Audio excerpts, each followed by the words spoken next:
mi çekeceğiz? Abi bu nedir ya? Allah razı için bir anda olmuyor bak ha 13 yıldır kar görmüyorum bir anda şey oluyor.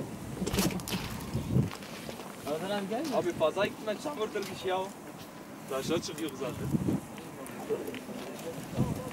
Lan zahmet sen çek bir sen telefondan alak ya. Benim telefonun şarjı yok.